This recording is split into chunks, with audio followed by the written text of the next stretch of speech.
जय मां कामाख्या कामाख्या तंत्र में आपका स्वागत है मित्रों। आज की चर्चा होगी लाइफ, जीवन, जिंदगी कितनी है।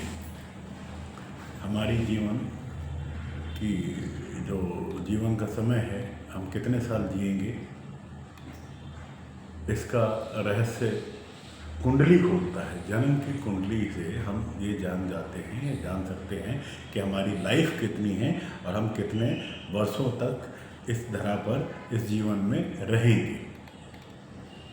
मनुष्य का एक स्वभाव है, सबसे ज़्यादा चिंता या चिंतन वो अपनी आयु को लेकर ही करता है।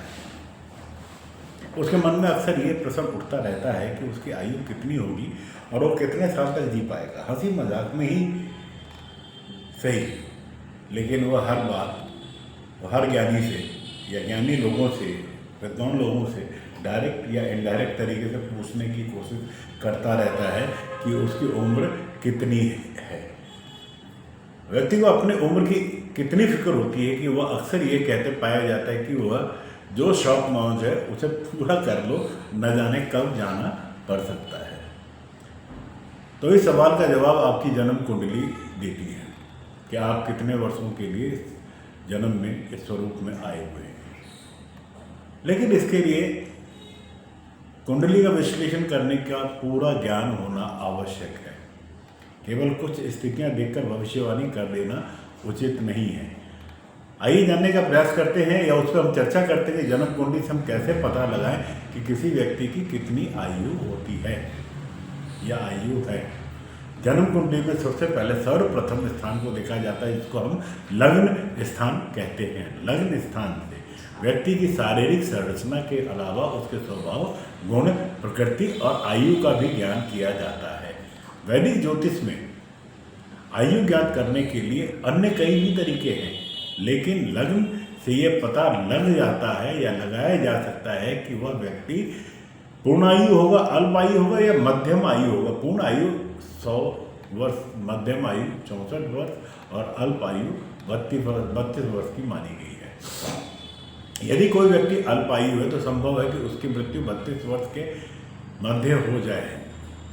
मध्य आयु है तो उसकी आयु 32 से 64 के वर्ष के बीच में, और पूर्ण आयु का अर्थ ये है कि 64 से 100 वर्षों के बीच में या भीतर हो। अब कैसे पता लगाए कि कोई व्यक्ति पूर्ण आयु है, अल्प आयु है या मध्य आयु है, कैसे लगाए पता? इसके लिए लग्न स्थान को देखना जरूरी है। वैदिक ज्योतिष में सूर्य को राजा कहा गया है और यह आयु कारक है।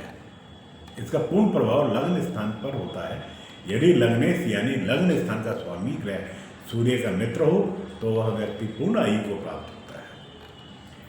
यदि लग्नेश शत्रु हो सूर्य का तो वह अल्प आयु का हो, और यदि लग्नेश सूर्य के समभाव रखता हो तो वह व्यक्ति मध्य आयु को प्राप्त करता है। कौन है सूर्य का मित्र और शत्रु और सम? सूर्य के मित्र ग्रह है चंद्र, मंगल और गुरु। सूर्य के सम ग्रह है बुध। सूर्य के शत्रु है शुक्र, शनि और राहु और केतु। ये है सूर्य के मित्र और शत्रु समलग्न। मित्र लग्न कौन से हो गए साहब? कर्क, मेष, वृश्चिक, धनु और मीन। समलग्न हो गए मिथुन और कन्या, और शत्रु लगन हो गए वृषभ, तुला, मकर और कुंभ। सूर्य का स्वयं का लग्न सिंह है, इसलिए सिंह लग्न वाले स्वाभाविक रूप से दीर्घायु होते हैं। ये बातें जरूर ध्यान रखें कि कोई ज्योतिषी कुंडली का अध्ययन करते वक्त आयु से संबंधित अन्य स्थितियों का भी आकलन जरूर करें।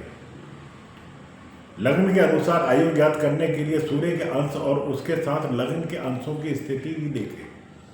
साथ ही कुंडली के छठे स्थान से रोगों की स्थिति और अष्टम स्थान से मृत्यु के संभावित कारणों का भी पता जरूर लगाएं। उसके बाद ही किसी प्रकार की भविष्यवाणी को करें। कैसे जानें कि आयु जो है हमारी मध्यम है या अल्प है या पूर्ण आयु है?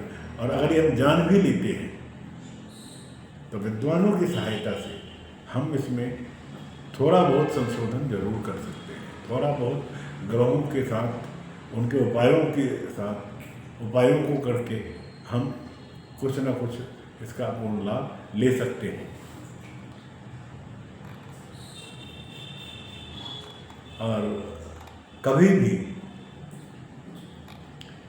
कुंडली के लग्न के अंशों की स्थिति देखने के उपरांत कुंडली के छठे स्थान के साथ जरूर अवलोकन कराएं कि रोगों की स्थिति क्या होगी, किन रोगों से उसको जूझना पड़ेगा जीवन काल में। अष्टम स्थान से जरूर ये आकलन करने का प्रयास करें कि मृत्यु के संभावित कौन से कारण हो सकते हैं। और जब ये सभी चीज़ों को पूर्ण रूप से सूक्ष्म अवलोकन करने के उपरांत ही किसी भी तरह की भविष्यवाणी को करना चाहिए। आज की चर्चा यहाँ विराम देते हुए अगली चर्चा में पुनः आपके सम्मुख उपस्थित होगा नए विषय के साथ। जय माता।